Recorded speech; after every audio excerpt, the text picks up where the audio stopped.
Berapa banyak malam hari ini saudara antusias untuk dilawat Roh Kudus? Boleh lambaikan tangan. Amin, amin ya. Oke, malam hari ini saya akan sampaikan firman dengan tema Dunamos ya. Mungkin saudara beberapa kali dengar apa itu Dunamos. Sebab kata Dunamos ditulis di dalam Kisah Rasul 1. Kita akan baca saudara ya, ayat yang ke-6 sampai yang ke-9. Kisah Rasul 1 ayat yang ke-6 kita baca sampai ayat yang ke-9. Firman Tuhan katakan, perikopnya adalah Yesus terangkat ke surga. Maka bertanyalah mereka yang berkumpul di situ, siapa mereka? Mereka ini adalah para murid, 500 orang yang hari itu setelah mereka melihat bagaimana Yesus bangkit dari kubur. Tapi hari itu mereka berkumpul di sebuah tempat dan mereka sangat ketakutan. Ya. Dan tiba-tiba Tuhan Yesus hadir di tengah-tengah mereka. Dan apa yang mereka katakan? Mereka katakan demikian, Tuhan, maukah engkau pada masa ini memulihkan kerajaan bagi Israel? Jawabnya, engkau tidak perlu mengetahui masa dan waktu yang ditetapkan Bapa sendiri menurut kuasanya. Ayat 8, tetapi kamu akan menerima kuasa, dalam bahasa lainnya dikatakan dunamos.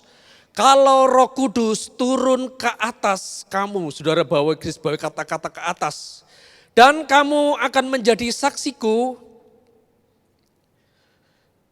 di Yerusalem dan di seluruh Yudea dan Samaria dan sampai ke ujung bumi. Ayat 9, sesudah ia mengatakan demikian, terangkatlah ia disaksikan oleh mereka dan awan menutupinya dari pandangan mereka.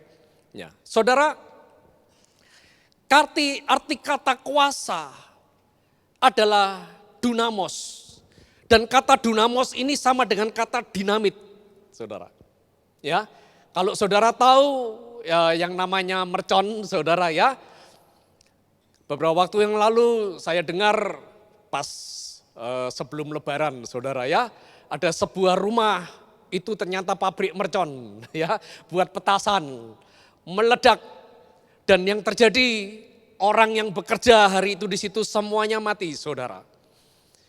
Rumahnya jebol ya, kaca-kaca pecah, itu genteng semuanya terbang saudara ya, tapi untung temboknya masih ada dan semua orang yang ada di tempat itu sudah enggak diketahui, enggak utuh lagi saudara.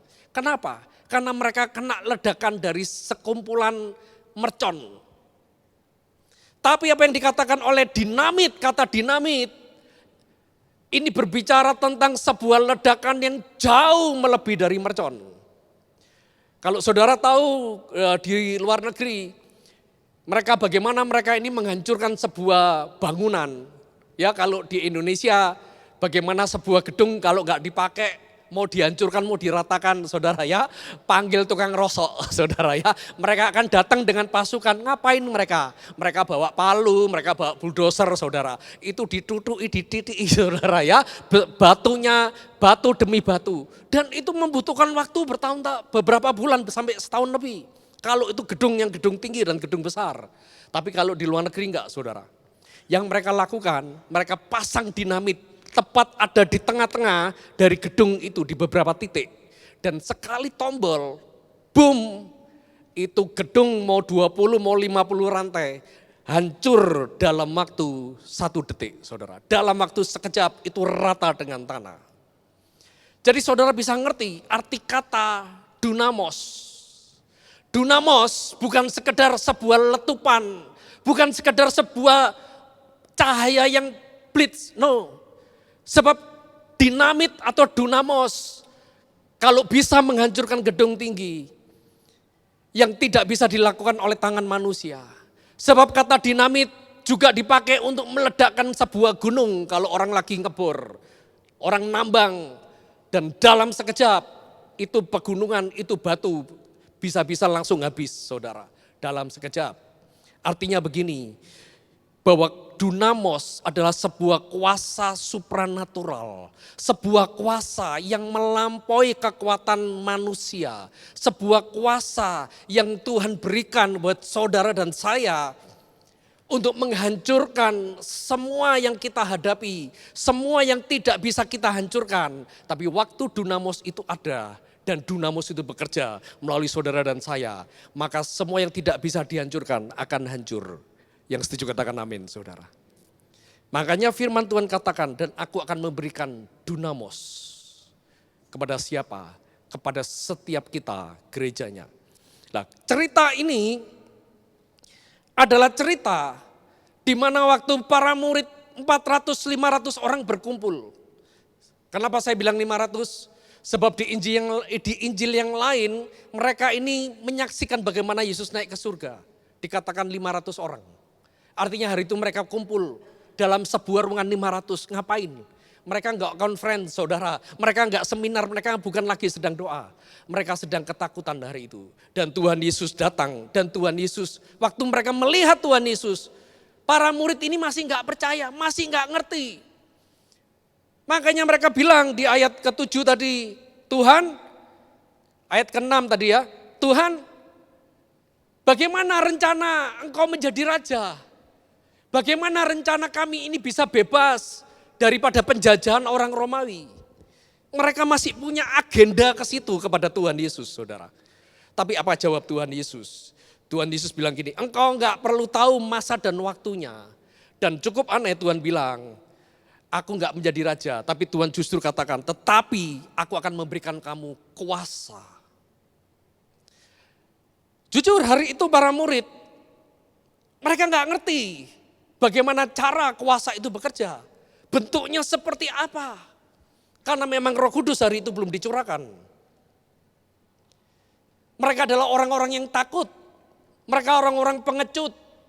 Mereka orang-orang yang susah percaya nangkep firman Tuhan hari itu. Mereka orang-orang yang susah mengerti kehendak Tuhan hari itu. Tapi kita lihat bagaimana di Kisah Rasul 2 ayat yang pertama. Yuk kita baca ya, Kisah Rasul 2 ayat pertama sampai keempat. Ketika tiba hari Pentakosta, semua orang percaya berkumpul di situ, di satu tempat. Tiba-tiba turunlah dari langit suatu bunyi yang seperti tiupan angin keras yang memenuhi seluruh rumah di mana mereka duduk.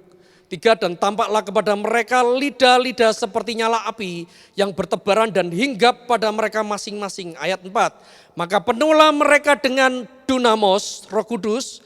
Lalu mereka mulai berkata-kata dalam bahasa-bahasa lain seperti yang diberikan oleh Roh itu kepada mereka untuk mengatakannya. Singkat cerita kalau saudara baca terus, hari itu mereka adalah orang-orang penakut, mereka adalah orang-orang pengecut. Dan waktu Roh Kudus turun dalam hidup mereka, boom, mereka menjadi manusia yang lain. Mereka yang dulunya punya tembok yang membatasi pikiran, hati mereka, yang membatasi hidup mereka untuk mereka bisa percaya, untuk mereka menjadi orang-orang yang berani. Dan sejak dunamos itu turun dalam hidup mereka di ayat yang pertama dan yang kedua. Kalau saudara baca, tiba-tiba Petrus dan seluruh murid-murid hari itu yang menerima Roh Kudus, mereka tampil ke depan, mereka khotbah di 3.000 orang. Saudara baca khotbah Petrus itu kalau dibaca 5 menit selesai, saudara. Tapi apa yang terjadi? Dari seorang yang penakut, seorang Petrus pengecut. Waktu dia berkata-kata berkhotbah 5 menit, 3.000 orang bertobat. Kenapa? Karena ada dunamos yang bekerja di dalam hidupnya, saudara. Makanya hari ini kita perlu kuasa yang sama. Tuhan berikan kuasa yang sama kepada setiap kita, gereja Tuhan. Waktu kita bertobat menerima Tuhan Yesus, saya percaya semua saudara, setiap saudara dan saya, kita ini sudah menerima Roh Kudus. Amin, saudara. Kita nggak akan pernah bisa menyembah Tuhan di tempat ini. Kita nggak pernah bisa melayani Tuhan. Kita nggak pernah bisa ngomong Yesus adalah Tuhan. Kalau bukan karena karya Roh Kudus. Tapi berapa banyak Roh Kudus yang kita terima tidak membuat hidup kita ini berubah. Tidak membuat hidup kita ini ngalami yang namanya ledakan. Tidak ngalami yang namanya terobosan dalam setiap kehidupan saudara dan saya. Jangan saudara pikir, oh yang perlu Roh Kudus itu kan hamba-hamba Tuhan, Pak. Ya, kalau Pak Lukas, Bu Esther ya yang melayani ini kan perlu Roh Kudus. Enggak. Roh Kudus diberikan pada setiap saudara dan saya. Karena Tuhan tahu bahwa semua kita perlu yang namanya dunamos. Yang setuju katakan amin. Kalau engkau suami-suami, pria-pria, engkau perlu dunamos dalam hidupmu. Supaya waktu engkau bertemu dengan istri, dengan anak-anakmu, mereka bisa mengalami yang namanya Bapa di hidupmu. Mereka bisa mengalami, bisa melihat bagaimana gambaran surga itu dalam kehidupan seorang imam yang diurapi Tuhan. Saudara perlu yang namanya dunamos. Waktu saudara ada di dalam pekerjaanmu, bagaimana dunamos itu bekerja melalui tangan setiap kita. Sehingga apapun yang kita kerjakan akan mengalami yang namanya ledakan, saudara.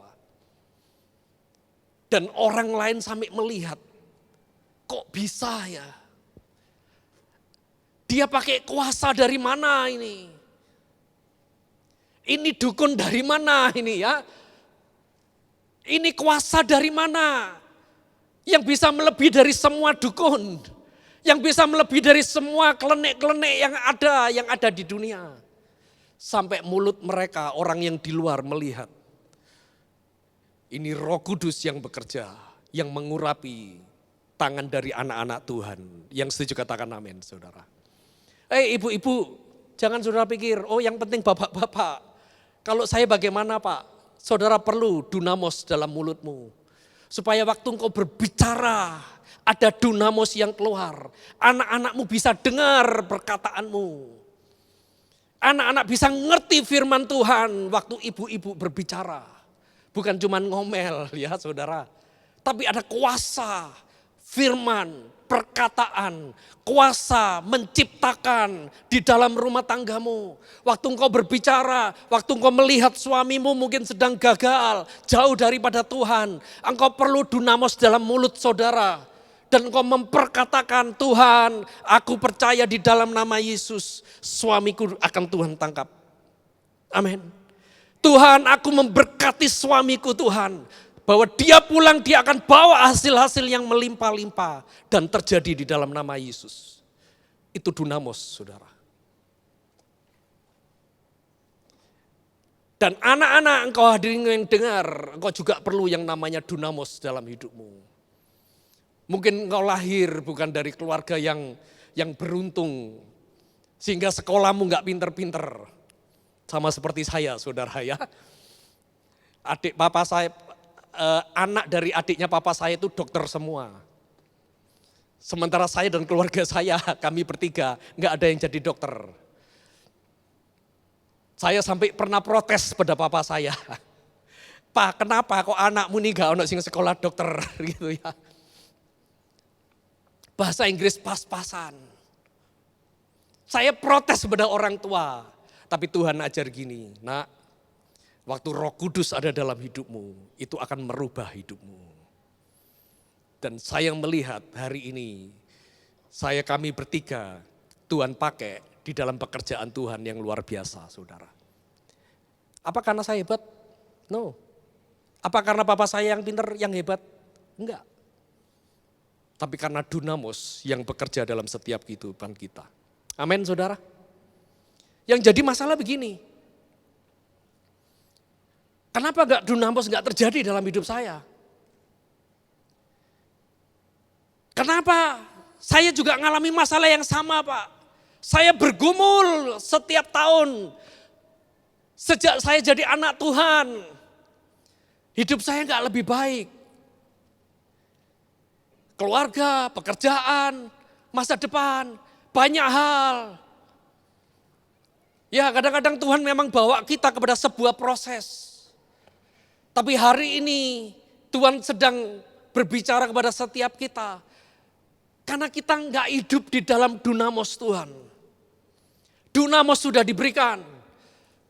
Sejak murid-murid mengalami yang namanya pencurahan Roh Kudus. Pentakosta diberikan saudara. Saya percaya sampai detik ini Roh Kudus dicurahkan kepada seluruh umat manusia. Bahkan dalam penggenapan kitab Joel, semua manusia pada hari Tuhan mereka akan menerima Rohku. Dari anak-anak, remaja sampai orang-orang tua. Mereka akan mengalami dunamos. Tapi yang jadi masalah, kita tidak menerima dunamos, saudara. Nah, kita kembali dalam Kisah Rasul 1 ayat yang ke-8, saudara. Hari ini kita akan belajar melihat bagaimana kuasa itu mulai bekerja dalam setiap kehidupan kita. Roh Kudus ada di dalam saudara dan saya. Tapi seringkali kita izinkan Roh Kudus cuman tidur. Roh Kudus cuman sebagai pribadi yang ketiga yang kita nggak pernah sapa, yang kita nggak pernah anggap. Kalau boleh jujur, berapa banyak saudara berdoa kepada Roh Kudus? Kita lebih banyak berdoa kepada Allah Bapa. Kita lebih banyak berdoa kepada Tuhan Yesus. Tapi berapa banyak kita mulai berdoa kepada Roh Kudus, pribadi yang ketiga, pribadi dunamos dalam setiap kehidupan kita. Ya. Kita baca yuk ayat yang ke-8. Ya. Firman Tuhan bilang gini, tetapi kamu akan menerima kuasa dunamos kalau Roh Kudus turun ke atas kamu. Waktu mereka dengar firman ini para murid, mereka nggak ngerti. Karena Roh Kudus memang belum dicurahkan. Bagaimana Roh Kudus itu bisa hadir? Seperti apa wujudnya, seperti apa bentuknya. Dan bagaimana rencana ke depan, apakah Roh Kudus itu sanggup enggak? Kita bersyukur hari ini kita sudah melihat bagaimana karya Roh Kudus. Hari itu mereka belum melihat karya Roh Kudus. Ya, Roh Kudus bekerja kepada beberapa orang yang mendapat kasih karunia. Para nabi, para rasul. Enggak semua orang. Hari itu mereka sulit menerima dengan akal pikiran mereka, saudara. Ya, saya mau sampaikan begini. Manusia itu semualah ya. Setiap kita ini sulit percaya kalau kita ini enggak melihat. Betul ya? Kalau kita ini enggak merasakan. Bahkan kadang-kadang kita sudah lihat pun kita masih enggak percaya loh. Betul atau betul saudara? Ya. Kalau saudara transaksi beli sesuatu ya, saudara sudah pegang barangnya gitu ya, bener enggak Ci ini bersih, ini aqua gitu ya, ini bagus. Penjualnya bilang, oh ini bagus. Saudara masih enggak percaya. Ini terjamin, semakin penjualnya bilang ini bagus, ini nomor 1 di dunia ya, enggak ada musuhnya. Berapa banyak semakin kita tidak percaya? Halo? Kita terbatas. Makanya kadang-kadang kita perlu yang namanya percaya. Hal yang pertama, kenapa seringkali dunamos tidak terjadi dalam hidup kita? Karena kita tidak percaya. Makanya Yesus di ayat yang ke-7 tadi katakan, engkau gak perlu tahu kapan masa dan waktunya. Kamu gak perlu tahu bagaimana caranya. Tapi Roh Kudus akan turun. Setelah ngomong demikian, ayat 9 dia dikatakan Yesus tidak menjelaskan panjang dan lebar dan detail. Dan tiba-tiba Yesus naik ke surga. Dan yang terjadi hari itu, 500 orang tidak semuanya percaya menangkap apa yang Yesus katakan. Kenapa? Ya. Coba saudara lihat ya, ini ya, ayat yang ke-15. Ini setelah beberapa hari Yesus naik ke surga, para murid-murid kan disuruh kamu tunggu di sini. Tunggu sampai Roh Kudus dicurahkan. Nah di tengah-tengah mereka menunggu, ini yang terjadi di ayat 15, Kisah Rasul 1 ayat 15. Dikatakan demikian, pada hari-hari itu berdirilah Petrus di tengah-tengah saudara-saudara yang sedang berkumpul. Kira-kira berapa saudara? 120 orang banyaknya. Menjadi pertanyaan saya begini kan, lah yang 380 mana? Kan 500 yang terima dengar janji Tuhan. 500 orang ini yang melihat Yesus naik ke surga, betul ya? Mereka mata kepala mereka sendiri loh. Tapi kenapa yang berkumpul, yang menantikan cuma 120 orang? Yang 380 kemana? Alkitab gak catat kemana, tapi kemungkinan besar mereka pulang. Kenapa? Karena mereka tidak percaya. Makanya kepada hal-hal yang supranatural, kita harus membangun iman kita. Amin. Amin. Seperti apa yang dialami oleh Mak Ruth. Waktu dia sakit, dia tetap percaya. Tapi waktu Mak Ruth percaya, apakah sudah terjadi kesembuhan? Belum. Apakah Mak Ruth tahu bahwa Tuhan akan meloloskan, akan memberi jalan? Belum. Tapi sebuah keputusan untuk percaya akan janji Tuhan, itu yang dilakukan, saudara. Dan sehingga ujungnya menerima apa yang dijanjikan. Berapa banyak seringkali kita juga sama. Kita nggak percaya kepada apa yang Roh Kudus sedang kerjakan. Apa yang Roh Kudus sanggup lakukan dan kerjakan buat hidup kita. Lah tanda kita percaya itu apa sih? Taat, saudara, taat. Betul ya? Kalau seseorang percaya kepada saya, maka yang terjadi orang itu taat. Kalau biasanya pulang gereja, ya, kami keluarga ini kumpul makan, ya. Tapi kadang-kadang makan di rumah, makan di mana gitu saya. Kadang-kadang juga enggak, saudara. Tapi beberapa kali waktu Bu Esther bilang kalau selesai ibadah atau selesai pertemuan di gereja, ayo habis gini makan di rumah saya, ya, diajak kami semua anak cucunya. Ya. Kalau saya enggak percaya, maka saya pulang. Betul saudara ya? Bu Esther ini saya enggak percaya, ya. Saya pulang. Tapi karena saya percaya apa yang dia bicarakan, apa yang dia janjikan, maka saya taat. Yang saya lakukan, saya melangkah masuk ke rumahnya. Apakah saya tahu bahwa akan disediakan makanan waktu saya melangkah? Saya enggak tahu. Tapi saya melangkah. Tapi waktu saya melangkah, saya percaya, saya menikmati yang namanya hidangan. Tapi waktu saya enggak percaya, saya pulang, yang terjadi itu hidangan akan dimakan orang lain, saudara. Ya. Kalau kita enggak percaya itu bahaya di dalam Tuhan. Jangan kita pikir, oh kalau aku enggak percaya mau apa? Kan itu suka-suka aku. Ya enggak apa-apa sih, gitu kan. Semua orang punya kepentingan sendiri-sendiri. Semua orang punya pergumulan sendiri-sendiri. Semua orang membutuhkan yang namanya terobosan sendiri demi sendiri.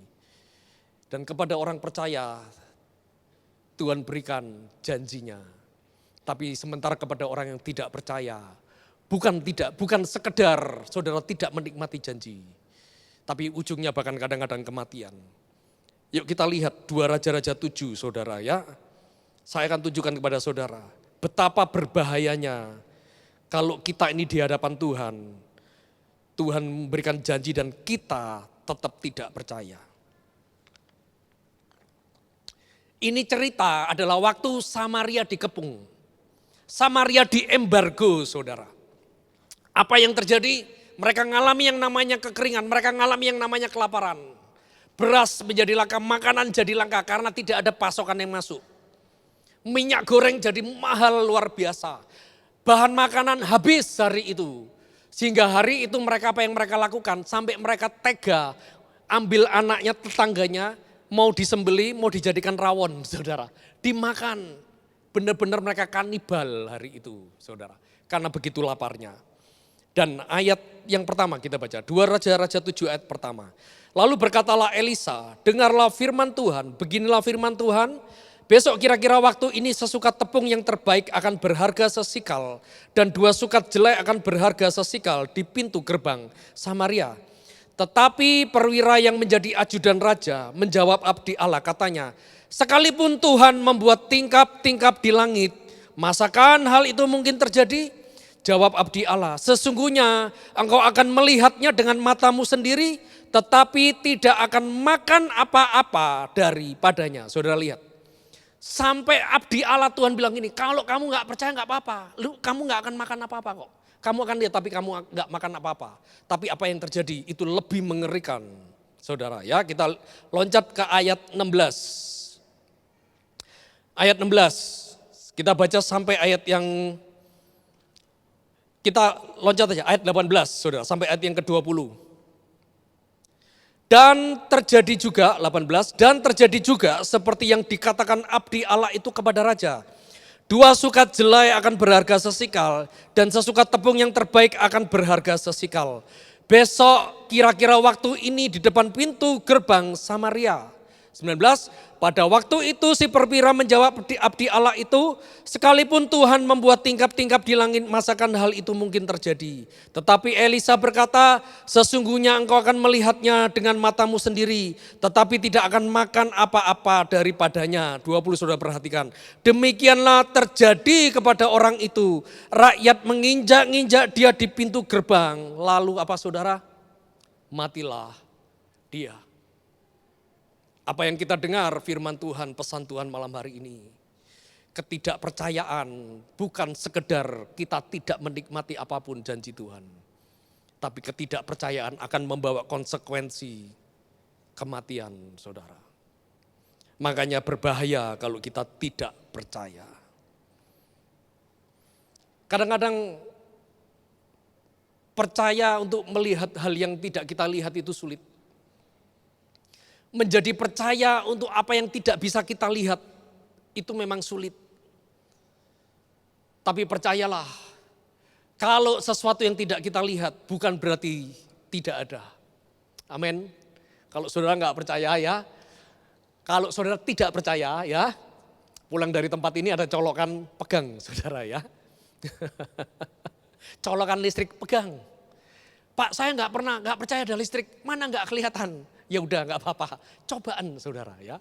Tapi kalau terjadi sesuatu jangan saya lepas tanggung jawab. Ya. Tapi saya percaya malam ini saudara percaya, amin. Listrik gak kelihatan, tapi bisa mendinginkan ruangan ini.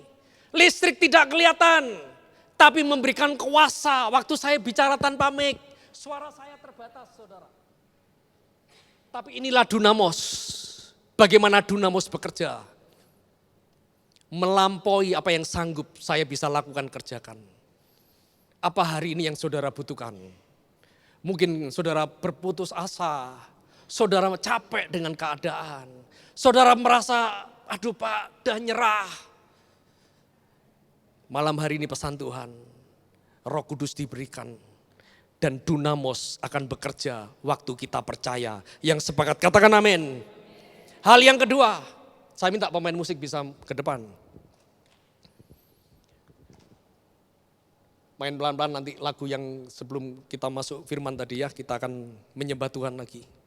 Yang kedua, Kisah Rasul 1 ayat yang ke-8 tadi dikatakan, dan Roh Kudus dan kuasa itu akan diberikan waktu Roh Kudus dikatakan apa?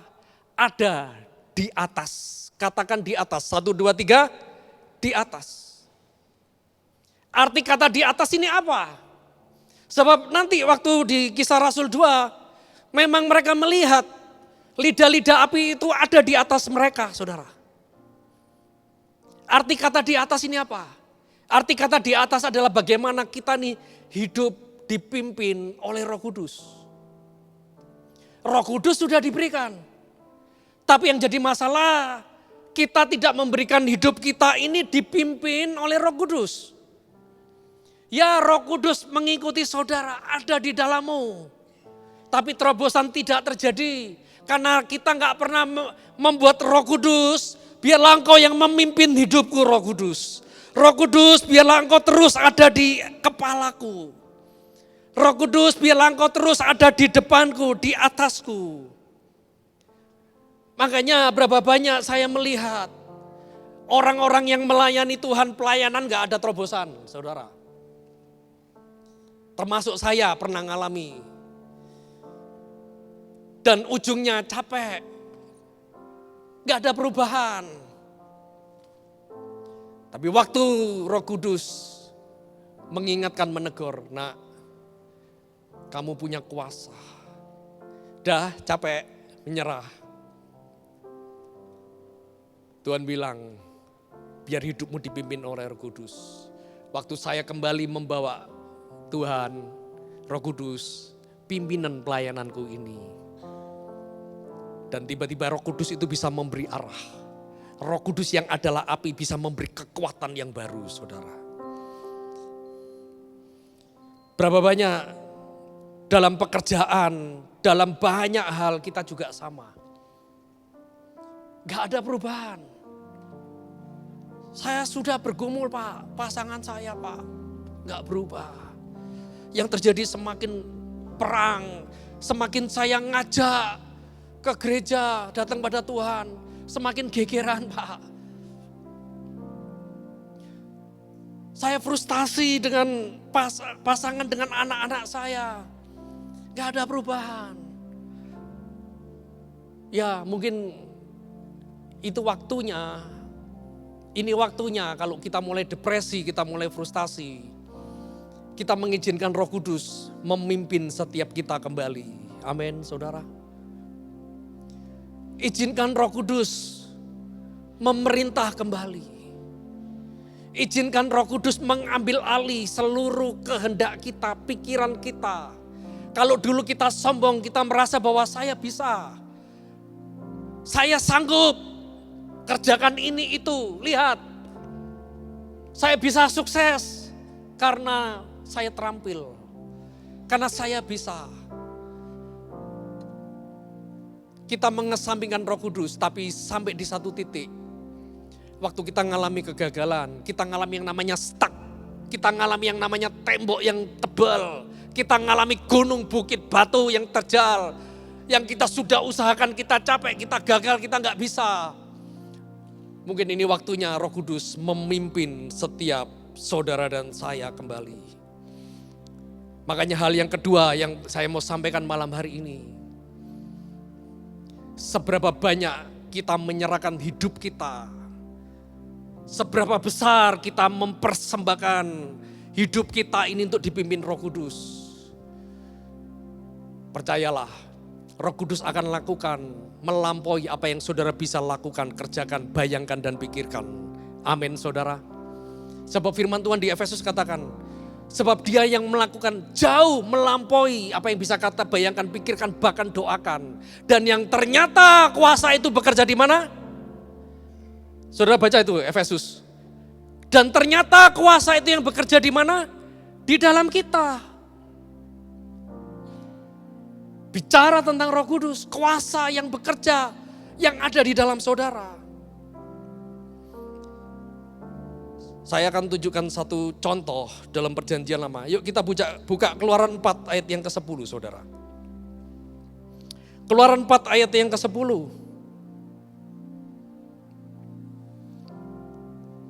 Keluaran 4 ayat yang ke-10. Ini cerita, ayat Keluaran 4 kita baca ayat yang ke-1 sampai ke-4 saudara ya. Ini cerita waktu Musa di padang gurun. Dan dia ketemu api, semak belukar. Saya percaya itu hadirat Tuhan. Itu Roh Kudus. Karena gambarannya sama, api. Tapi tidak membakar. Dan waktu Musa ini dekat kepada api, dia ingin tahu ini api kenapa. Tiba-tiba Tuhan bilang, Musa stop. Lepas kasutmu karena ini tempat kudus. Dan Musa melepas kasutnya mendekat kepada api tempat kudus Tuhan. Lalu Tuhan memberikan sebuah perintah kepada Musa. Musa, bawa keluar bangsaku. Bawa keluar umatku. Kembali ke Mesir. Dan hari itu Musa gak percaya. Dia minta tanda. Lalu apa yang Tuhan bicara? Ayat pertama saudara. Lalu sahut Musa, bagaimana jika mereka tidak percaya kepadaku dan tidak mendengarkan perkataanku, melainkan berkata, Tuhan tidak menampakkan diri kepadamu. Ayat 2, Tuhan berfirman kepadanya, apa yang ada di tanganmu itu? Jawab Musa, tongkat. Tongkat hari itu menjadi sebuah pegangan. Semua orang kalau di Timur Tengah, ya, mereka ini kan para penjelajah, para gembala di padang gurun, bukit batu. Mereka butuh yang namanya tongkat, saudara. Dan tongkat ini dipakai untuk apa? Tongkat ini dipakai sebagai senjata. Jadi kalau ada hewan liar, ya tongkat ini dipakai untuk mukul, untuk menakut-nakuti, untuk perlindungan diri. Yang kedua tongkat ini dipakai untuk apa? Untuk berpegangan, menjaga supaya dia tidak jatuh. Waktu dia turun, waktu dia naik, waktu dia menyeberangi sungai. Ya. Itu tongkat. Dan Tuhan bilang, apa yang di tanganmu? Tongkat, ini tongkatku Tuhan. Ayat ketiga firman Tuhan bilang gini. Firman Tuhan, lemparkanlah itu ke tanah. Kemana? Holy ground. Ke tempat yang kudus. Dan ketika dilemparnya ke tanah, maka tongkat itu menjadi ular sehingga Musa lari meninggalkannya. Ayat 4, tetapi firman Tuhan kepada Musa, ulurkanlah tanganmu dan peganglah ekornya. Musa mengulurkan tangannya, ditangkapnya ular itu, lalu tongkat itu lalu menjadi tongkat di tangannya. Tongkat bicara tentang apa dalam kehidupan kita? Tongkat bicara tentang kehidupan kita. Tongkat bicara tentang kehidupan saudara dan saya. Apa yang hari ini menjadi tongkat dalam kehidupan kita, bisa jadi itu sesuatu yang berharga, pegangan kita, sesuatu yang kita harapkan, sesuatu yang kita anggap melindungi kita, sesuatu yang menopang kehidupan kita, sesuatu yang bahkan bisa menjadi guidance, arah, penunjuk arah, menjadi perlindungan, menjadi pegangan. Dan hari itu Tuhan bilang gini, Musa, lemparkan tongkatmu. Musa perlu menyerahkan tongkatnya di hadapan Tuhan, saudara. Dan waktu Musa melemparkan tongkat itu, menyerahkan tongkat itu untuk dipimpin oleh Tuhan di dalam api, di hadirat api. Maka yang terjadi, saudara, yuk kita baca ayat 20, saudara. Dan tiba-tiba semuanya berubah. Ayat 20 dikatakan, kemudian Musa mengajak istri dan anak-anaknya lelaki, lalu menaikkan mereka ke atas keledai dan kembali ke tanah Mesir. Ngapain? Menjadi pemimpin dari bangsa. Dan tongkat apa saudara? Ayo baca sama-sama. Dan tongkat Allah itu dipegangnya di tangannya. Kalau yang tadi bukankah itu tongkat Musa? Tongkatnya dia. Tapi waktu ada tongkat yang dipersembahkan, dilemparkan, yang mengizinkan Tuhan, ini tongkat hidupku, pakai Tuhan. Penuhi Tuhan, pimpin Tuhan. Dan di ayat 20 tiba-tiba Musa ngalami yang namanya dari seorang penakut, seorang buron, seorang yang 40 tahun kerjanya cuma ngembala kambing domba sendirian. Dan memegang sebuah tongkat-tongkat yang mati. Yang tunggu umur tongkat itu bisa suatu patah, rapuh dan hilang, musnah di telan zaman. Tapi sejak dia mengalami perjumpaan dengan Roh Kudus, yang hari itu dimanifestasikan dengan api, hidupnya berubah.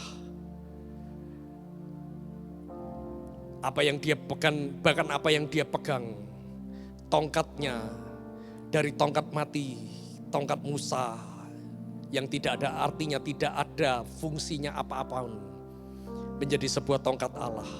Kalau saudara nanti baca ya, tongkat yang sama waktu itu diacungkan, laut terbelah saudara. Tongkat yang sama yang dipakai untuk memukul gunung batu dan gunung batu mengeluarkan air, itu tongkat Allah. Tongkat yang sama di dalam Keluaran, waktu bangsa Israel melawan bangsa Amalek, mereka nggak bisa menang sampai sore, sampai malam. Tapi Alkitab mengatakan selama Musa mengangkat tongkat Allah, bukan tongkat Musa, ditulis tongkat Allah, bangsa Israel ngalami yang namanya kemenangan, kemenangan, dan kemenangan, saudara. Hari ini berapa banyak kita mau hidup kita dipimpin oleh tongkat Tuhan. Berapa banyak kita masih sombong dengan diri kita. Berapa banyak masih kita tidak percaya dengan apa yang Tuhan sanggup kerjakan. Kita nggak percaya kepada dunamos, janji Tuhan yang Tuhan berikan dalam hidup kita. Makanya api kita padam. Waktu tadi saya keluar ke kamar mandi sebentar sebelum masuk, Tuhan ingatkan, nak, ngomong sama gerejaku. Hari ini sudah akhir zaman. Sebentar lagi Tuhan, aku akan datang, nak. Dan Tuhan ingatkan, ada 5 gadis bodoh, ada 5 gadis bijak. Sama-sama di tempat yang sama. Sama-sama capek, hari itu mereka sudah ketiduran capek. Tapi yang bodoh apinya padam. Dan yang bijak apinya tetap menyala. Semua kita ngalami pencobaan. Semua kita ngalami masalah. Semua kita yang ngalami namanya hantaman. Kita ngalami yang namanya kepahitan demi kepahitan. Kita semua ngalami yang namanya kesusahan demi kesusahan. Sama.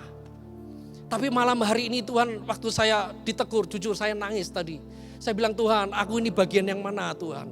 Sebab Tuhan bilang 50% nak, 50%. Separuh orang yang ada, yang sama-sama nyembah sama kamu, yang sama-sama kamu hadir di tempat ini, separuh nak. Tuhan bilang, mereka tak tinggal. Karena kudapati apinya sudah padam. Saudara nanti baca dalam Matius 25. Gadis yang bodoh, mereka menyesal seumur hidup. Mereka teriak, Tuhan bukakan pintu, bukakan pintu. Saudara nanti baca, saya sempat baca tadi. Tapi Tuannya bilang, it's too late, terlambat. Saya percaya hari ini masih terbuka pintu itu buat saudara dan saya. Amin. Api itu masih diturunkan. Api itu masih diberikan. Api itu masih ada buat saudara dan saya. Maukah hari ini kita menyembah Tuhan dan kita menerima api kembali. Amin. Yuk sama-sama kita bangkit berdiri saudara. Sebab ada waktunya nanti. Waktunya habis. Semua kita tidak ada punya lagi kesempatan. Termasuk saya saudara, termasuk saya. Termasuk saya. Tapi saya berdoa malam hari ini semua kita berkobar kembali. Korapa syakara